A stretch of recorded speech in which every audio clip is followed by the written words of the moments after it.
What's up, guys? Happy Monday evening.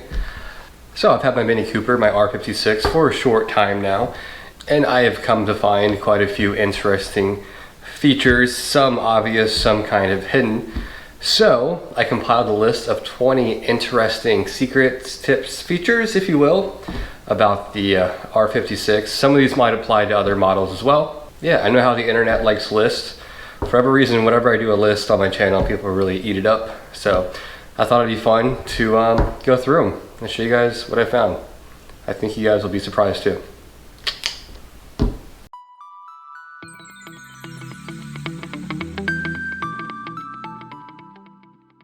Alright, so here she is, my very filthy 2010 Mini Cooper R56. So, in no particular order, fun little things about this car. Alright, number one is the interior lighting is very, very unique on this car, and I didn't notice it had these unique little ambient lights for like a week. If you notice up here, these little blue lights, they shine down here.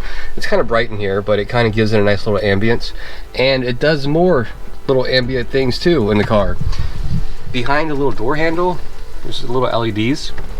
Back behind the handles, there's some more, and then up here over top your shoulder, there's these little sconces, if you will, trying to cover the light. And when it's black outside, it looks really, really cool. But there's more to this.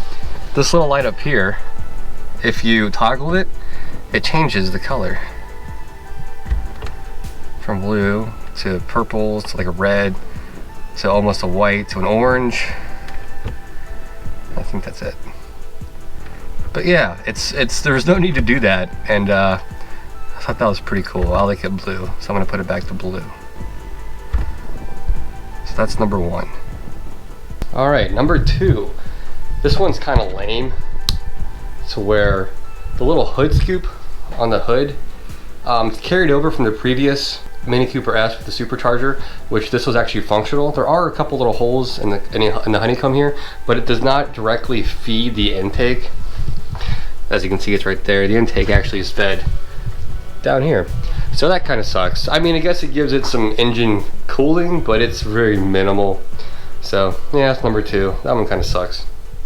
All right, number three. This one's really freaking cool. Adjust my camera a little bit. If you look inside there, hope you can see it. This little knob right there, if you turn it, it opens up. We can just take it off.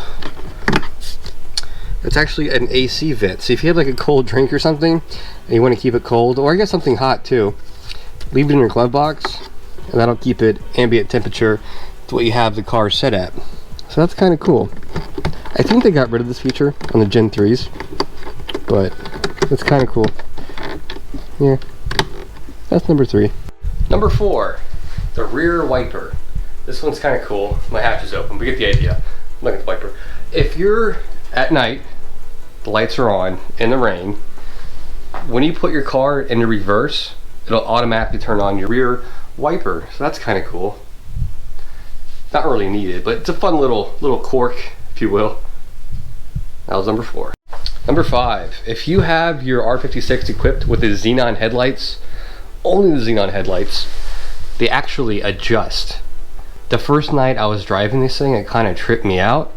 I could have sworn I saw both bulbs or both headlights kind of adjusting to the angle of my approach, and sure enough I looked it up, and yes, the xenon equipped Mini Coopers, it's like almost like on a gimbal, and it adjusts even with the road. So that's pretty neat.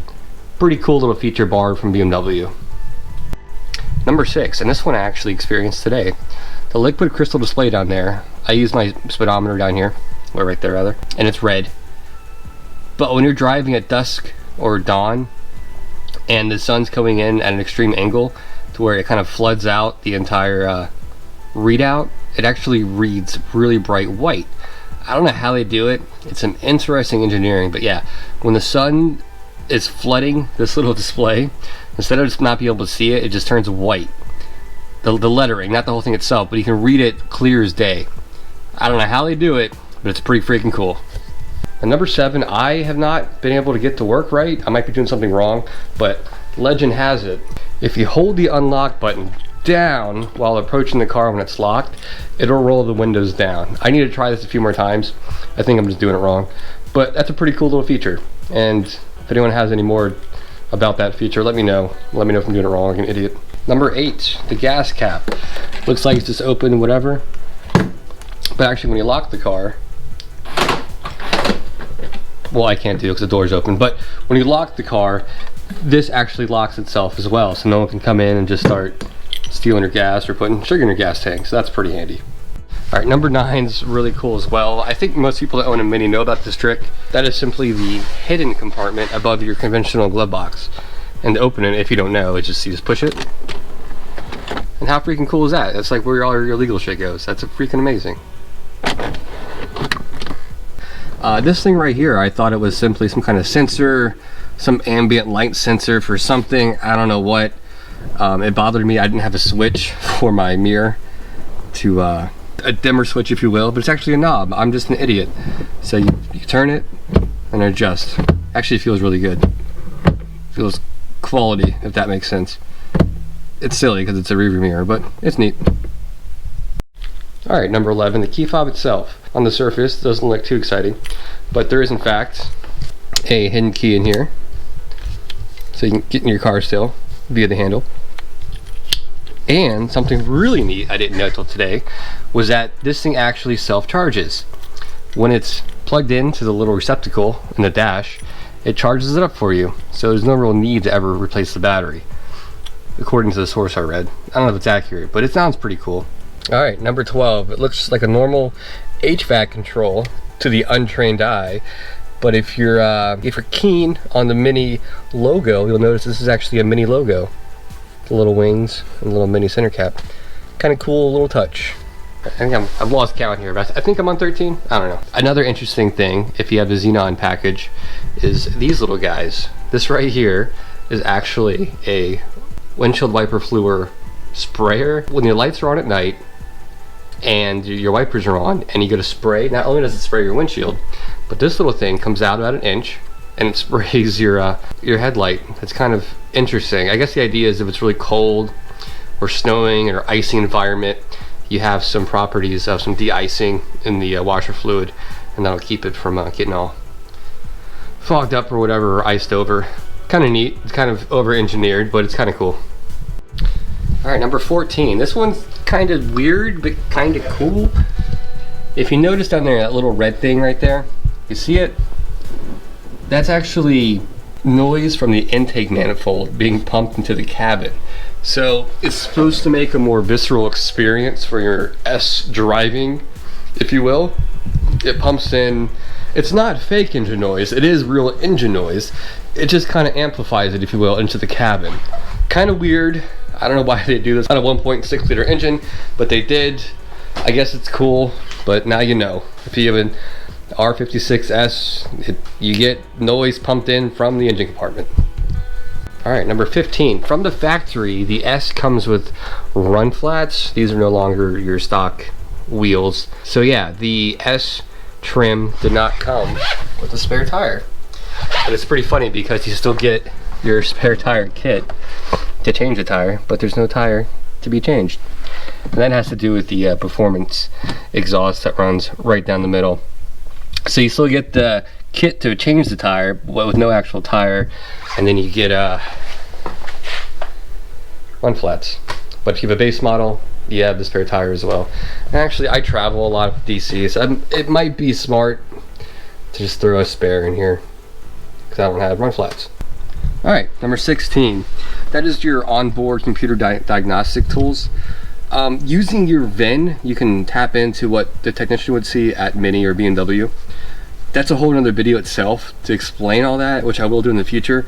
But you can get things that aren't readily available in your cluster, such as your coolant temperature, your actual fuel level, not just your little dots, oil temperature, oil pressure, etc., etc. All the things you would see on a performance car, you can get to in your TAC up here. And you can reset a lot of stuff as well through your this little display up here. And that's something I need to get up to speed on as well. I have a code reader, and I always carry it in my glove box just to have it, but it'd be good to have on board as well. So you can't access most of the stuff from your gauge cluster, and I think also this guy too. I'm not sure, but I need to do more homework on that part. But you can get a lot of diagnostics right from the Mini's computer. All right, this one's kind of interesting. For whatever reason, if the battery has died in the car and you cannot get into the rear hatch, the only way to open the rear hatch via some sort of linkage is by taking the back seats up, and there's a little pull ring in the middle, and you got to pull it, and that'll release the rear hatch. So kind of weird engineering how they couldn't just make something to come up to the console to pull. I don't know, kind of strange, but there you have it. If your battery's dead and you can't get in your hatch, you got to take your back seat up. And this is also where you can access your fuel filter and fuel pump, just FYI. All right, number 18. I thought this was really strange, and I came across it myself after owning this car for about a week. Is that down here is your USB and aux input, which is pretty cool. So yeah, I thought this whole time I didn't have either, and then I was farting around down here doing something, and then I saw them. They really hide them. It's kind of interesting. So yeah, if you didn't know, you do have an aux and a USB. There you go. All right, number 19. We're almost there. This car loves VIN numbers, and there's a VIN number on every panel on this damn car. It's crazy. You got one here, including your paint code, just in case, but it's also included in there. Pretty redundant. You got one up here. You got one on the engine. You got two in the frame up here you can't see. You got one on the window right there. You got one down here. And you got one right there. And I believe there's one more back here in the frame somewhere. So yeah, Mini was really paranoid when they made this car, thinking people were gonna clone them or something. I'm not sure, but you get VINs for days. It's kind of funny. And number 20 is not exclusive to this model Mini, but more the classic Mini.